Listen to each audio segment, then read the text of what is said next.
La vieillesse fait partie du cours de la vie, mais elle implique de nombreux changements qui ne sont pas toujours faciles à accepter pour certaines personnes. Dans notre société très focalisée sur l'image et la jeunesse, vieillir peut s'avérer d'autant plus difficile. Comment adopter une attitude positive et sereine vis-à-vis de son corps qui change ? Nous posons la question à la professeure Delphine Roulet-Schwab de la Haute École de la Santé La Source, qui est aussi présidente de gérontologie et cofondatrice du Senior Lab. Alors le vieillissement fait partie du cours de la vie. Quels sont les signes du vieillissement ? Alors les signes du vieillissement sont assez nombreux, ça concerne évidemment le corps qui change, ça peut être des cheveux blancs, ça peut être des rides, ça peut être la posture aussi, on devient un peu plus courbé, on perd quelques centimètres.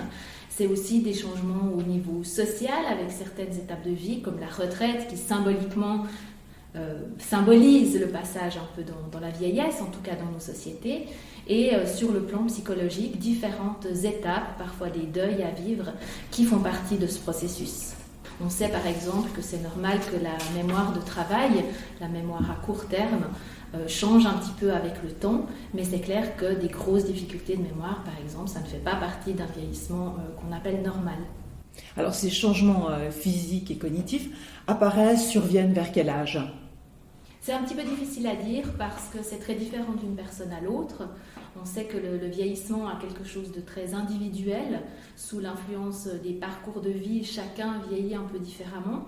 Il peut y avoir des décalages aussi entre le vieillissement du corps, le vieillissement social et le vieillissement psychologique. Si on prend l'exemple des cheveux blancs, certaines personnes ont des cheveux blancs à partir de 20 ans. Ça a été mon cas par exemple. Les rides aussi, ça dépend beaucoup d'une personne à l'autre. Mais disons que le grand vieillissement et ce qu'on appelle l'âge de fragilisation, ça se situe plutôt entre 80 et 85 ans, donc relativement tard. Et puis, il y a une différence entre les hommes et les femmes. Alors, il y a un certain nombre de différences, mais disons que fondamentalement, on vieillit quand même tous un petit peu la même chose.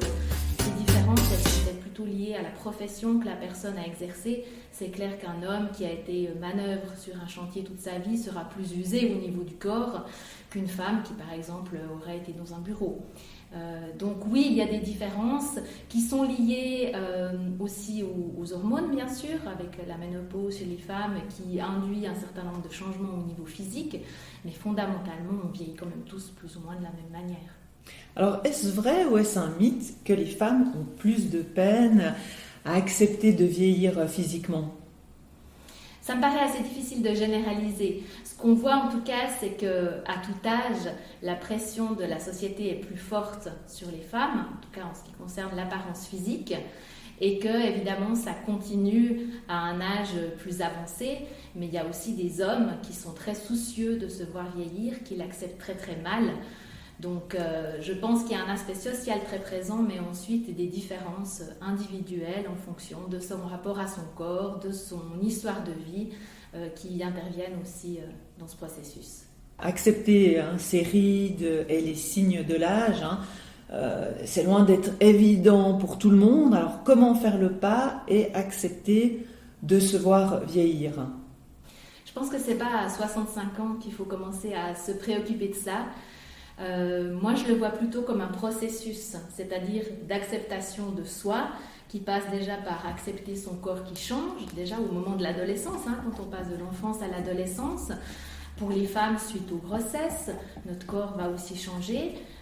Et pour moi, ça va un petit peu dans ce mouvement de body positive, de l'acceptation de soi, d'accepter qu'on n'est pas tous fait la même chose, qu'on a des points, certains signes physiques qui sont plus valorisés que d'autres par la société, qui correspondent plus aux normes, mais que finalement c'est aussi nos défauts, entre guillemets, en tout cas ce qui peut être perçu comme tel, qui font notre singularité, et ça c'est quelque chose qui continue en vieillissant. Donc je dirais que le bien vieillir, il s'inscrit dans toute cette trajectoire de vie, et que quelqu'un qui est assez bien avec son corps et qui accepte peut-être d'avoir un petit embonpoint ou un défaut physique, quelque chose qui va être considéré comme un défaut, va relativement bien accepter de vieillir. Quelqu'un qui a toujours lutté contre son corps aura beaucoup plus de difficultés au moment où les signes du vieillissement vont apparaître de manière plus marquée et vont quelque part stigmatiser la personne, vont la désigner comme personne âgée. Mais c'est plus facile à dire qu'à faire, bien évidemment. Hein. Vous me direz, c'est des jolies paroles. Donc oui, c'est sûr, c'est plutôt un principe. Après, concrètement, mais comme à tout âge, hein, comme pour la question du poids, c'est aussi essayer de ne pas se comparer par rapport aux autres ou se définir par rapport aux autres, mais vraiment se définir par rapport à soi, c'est-à-dire qu'on a un poids de forme dans lequel on est bien, on a aussi une apparence physique, un certain nombre de caractéristiques qui nous définissent pour nous-mêmes, et ça, c'est des choses qui vont perdurer et qu'on peut valoriser, investir. Par exemple, le sourire ou je sais pas, une certaine malice dans les yeux, c'est pas quelque chose qui va disparaître avec l'âge. Et si on valorise plutôt ça et si on investit plutôt ça que, je sais pas, la police ou la poitrine rebondie, évidemment, ce sera beaucoup plus facile d'accepter le fait que certains aspects du corps changent. Alors vous l'avez dit, hein, c'est plus facile à dire qu'à faire, mais est-ce que vous avez un exemple concret de comment accepter finalement que son corps change avec l'âge ? Je ne crois pas qu'il y ait de recette miracle, hein, mais je pense que c'est beaucoup lié au fait aussi de rester connecté à son corps. Et par exemple, de faire du sport, c'est quelque chose qui aide aussi à ça, de pouvoir, je ne sais pas, du sport pas forcément intensif, mais disons, rester connecté à son corps, ça peut être aussi par des massages, ça peut être par différentes approches corporelles. Et je pense que ça permet d'éviter, alors, peut-être pas dans tous les cas, mais d'éviter cette espèce de rupture entre comment je me sens à l'intérieur et comment mon corps est. Trouver du sens à sa vie. Et ça passe par le fait, si vous discutez avec des personnes âgées, de se sentir utile, de se sentir important pour les autres, et puis aussi de continuer à avoir des projets. Donc, bien sûr, ça passe pas seulement par le sport, mais ça passe dans le fait de continuer à se projeter dans une histoire, et puis à contribuer, ou en tout cas se sentir contribuer à la société d'une manière ou d'une autre. Alors ça peut être par du bénévolat, ça peut être en s'occupant de ses enfants, mais ça peut être aussi en se sentant important pour son chat ou son chien. Mais c'est-à-dire avoir vraiment cette conviction d'avoir une valeur en soi et d'être utile à quelque chose, que finalement, si on n'était plus là, c'est pas que ça changerait rien du tout.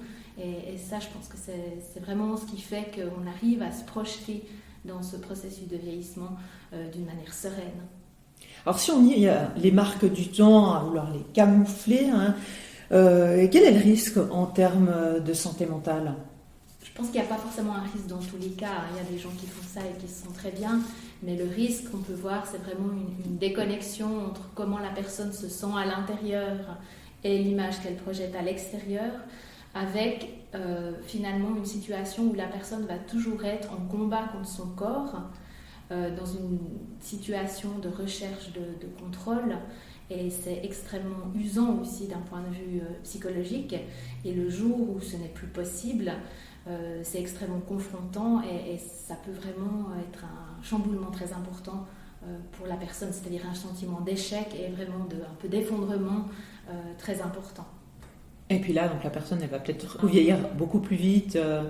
D'autant plus si c'est lié à une situation de choc, par exemple, tout d'un coup la personne fait une chute, elle va être hospitalisée, elle va perdre un certain nombre de capacités, en tout cas momentanément, elle va peut-être plus pouvoir prendre soin d'elle de la même manière, et tout d'un coup, d'une manière assez brusque, il va avoir un changement dans son apparence, mais aussi dans la manière dont elle se sent, c'est-à-dire un sentiment de vulnérabilité et de fragilité beaucoup plus important. Et ça, c'est vrai que chez certaines personnes qui ont beaucoup investi sur l'apparence physique, ou pour les hommes aussi, parce qu'on ne parle pas seulement des femmes, sur, je ne sais pas, l'activité professionnelle ou le statut social, ça peut être extrêmement déroutant et vraiment difficile à vivre. On parle du physique. Quand on voit les images dans les médias, dans les publicités, sur les réseaux sociaux, qui présentent essentiellement des corps jeunes, minces et musclés, comment visualiser positivement son vieillissement ? Là aussi, je ne suis pas sûre que ce soit spécifique par rapport au vieillissement. Ça passe par le fait d'avoir plusieurs sources d'identification et pas seulement être axé sur ce qu'on voit dans la publicité, ce qu'on voit sur les réseaux sociaux, avoir des modèles positifs aussi dans son environnement, c'est-à-dire des personnes plus âgées à qui on a envie de ressembler, qui sont pour nous des modèles valorisants. Et plus généralement dans la société, je pense qu'il y a une vraie nécessité de montrer une image beaucoup plus réaliste du vieillissement. C'est-à-dire qu'actuellement, il y a beaucoup de stéréotypes par rapport aux personnes âgées. Et si on analyse un peu les représentations des personnes âgées, on se rend compte qu'il y a deux pôles. Soit vous avez les seniors super en forme, qui font du sport, avec les dents blanches, etc. Et d'un autre côté, les pauvres personnes âgées, toutes grises, qu'on imagine alignées dans un EMS, dans leur chaise gériatrique. Et finalement, au milieu, il n'y a pas grand-chose. Alors que si vous regardez autour de vous, il y a énormément de diversité. Et toutes les personnes âgées ne sont pas dépendantes, toutes les personnes âgées ne sont pas vulnérables, mais elles ne sont pas non plus toutes les super seniors qu'on voit dans les publicités. Donc en élargissant les images de la vieillesse, en montrant plus de diversité, ça permet aussi de s'identifier d'une manière différente et de moins se sentir en décalage par rapport à ces images qu'on veut bien montrer du vieillissement et de certaines personnes qui sont censées bien vieillir. Vous travaillez beaucoup autour de la question de l'agisme, alors qu'est-ce que c'est ? Alors l'agisme, c'est l'ensemble des stéréotypes et des discriminations liées à l'âge. Les discriminations, c'est le fait de traiter différemment quelqu'un en fonction d'une caractéristique, donc là c'est l'âge. Et puis les stéréotypes, c'est le fait de généraliser à partir d'une observation. Par exemple, je vois une fois une personne âgée qui conduit très lentement sur la route, et à partir de ça, je vais déduire l'ensemble des personnes âgées sont lentes sur la route, sont des dangers, ou toutes les personnes âgées sont réfractaires au changement, ne savent pas utiliser la technologie, etc. Et dans les faits, ce qui est problématique, c'est que ça amène un certain nombre d'inégalités, de discriminations, parce que en fonction de leur âge, les personnes ne vont pas pouvoir accéder à certains services, vont être traitées différemment, à compétences égales, notamment dans le monde de l'emploi. Alors comment lutter contre ces discriminations, ces inégalités envers les personnes âgées ? D'abord en essayant de lutter contre ce phénomène de stéréotypes, qui est un fonctionnement normal du cerveau, on simplifie la réalité pour pouvoir traiter l'ensemble des informations. Mais ce qui est délicat, c'est que ça nous amène à des raccourcis qui sont problématiques. Donc l'idée, je pense, par rapport à ces discriminations, c'est vraiment de rétablir une image plus réaliste du vieillissement, c'est-à-dire montrer différentes façons de vieillir, montrer qu'on n'a pas que deux options, être soit un senior aux dents blanches hyper dynamique, ou soit une personne âgée qu'on imagine dépendante en EMS, alignée le long du mur, et qu'en fait, il y a beaucoup de manières de vieillir et que le vieillissement n'est pas tout d'un coup une étape qui vient de nulle part, ça s'inscrit vraiment dans la continuité de la vie et que, en quelque part, on vieillit comme on a vécu. Alors, qui est responsable de rétablir cette réalité envers les personnes âgées ? Je ne pense pas qu'il y ait une personne qui soit responsable uniquement, c'est vraiment pour moi l'ensemble de la société, l'ensemble des acteurs. C'est déjà l'État, les collectivités publiques. Ça passe par des choses parfois très simples. Quels sont les mots qu'on choisit d'employer ? Quelles sont les images qu'on choisit d'employer pour une campagne de promotion de la santé, par exemple ? Est-ce qu'on choisit des images très stéréotypées ou pas ? C'est aussi les associations qui peuvent s'engager pour pouvoir faire entendre leur voix et montrer cette diversité. Et finalement, c'est tout un chacun au quotidien, y compris les personnes âgées, sachant que l'agisme est parfois intégré, c'est-à-dire que ces normes négatives sont intégrées et font que la personne âgée ou vieillissante va se juger elle-même ou s'auto-interdire certaines choses en fonction de son âge. Par exemple, se dire « Ah, mais je ne vais pas me mettre à l'informatique à 85 ans ». Ou bien « Non, mais tu crois vraiment que je peux faire ça à mon âge ?» Et elles vont elles-mêmes se limiter, donc appliquer ces phénomènes de discrimination à elles-mêmes. Et ça passe finalement par l'ensemble de la société et probablement aussi les jeunes, puisqu'on est tous les vieux de demain. On a parlé finalement de la vieillesse comme une étape de la vie difficile à vivre. Il y a quand même une certaine catégorie de personnes qui pensent que vieillir, ça peut être une opportunité. Les philosophes, les sociologues ou les psys voient le vieillissement comme un développement de nouvelles capacités liées à de nouvelles opportunités et même à une transformation psychique vers l'intériorité. Est-ce que vous, dans votre pratique, vous rencontrez beaucoup de personnes âgées qui pensent ceci ? Je pense qu'elles ne le pensent pas sous cette forme-là.